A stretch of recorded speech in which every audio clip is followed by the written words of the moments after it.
ഇടുക്കിയിൽ സിന്തറ്റിക് ലഹരി ഉൽപ്പന്നങ്ങളുടെ വിൽപ്പനയിലും ഉപയോഗത്തിലും വർധനവെന്ന് കണക്കുകൾ. ഈ വർഷം ഇതുവരെ എക്സൈസ് എടുത്തിട്ടുള്ള കേസുകളുടെ എണ്ണം മുൻവർഷത്തേക്കാൾ ഇരട്ടിയാണ്. എക്സൈസിന് പുറമെ പോലീസ് എടുത്ത കേസുകളിലും രാസലഹരി ഉപയോഗം കൂടുതലാണെന്നാണ് വ്യക്തമാകുന്നത്. ജില്ലയിൽ വ്യാപകമായി നടക്കുന്ന കഞ്ചാവ് വിൽപ്പനയ്ക്ക് പുറമെ സിന്തറ്റിക് ലഹരി ഉൽപ്പന്നങ്ങളുടെ ഉപയോഗത്തിലും വിൽപ്പനയിലും വർധനവുണ്ടായെന്നാണ് കണക്കുകൾ സൂചിപ്പിക്കുന്നത്.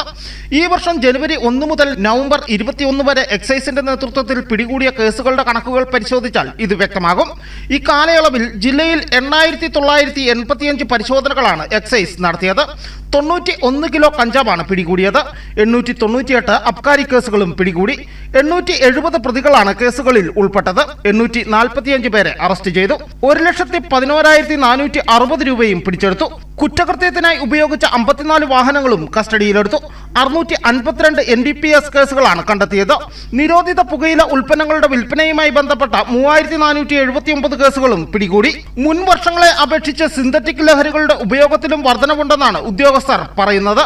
0.125 gram heroin, 0.01 gram brown sugar, 6.59 gram charas, 3.225 gram hashish, 962 gram hashish oil, 13 gram MDMA, methamphetamine 19.259 gram എന്നിവയും പിടിച്ചെടുത്തു.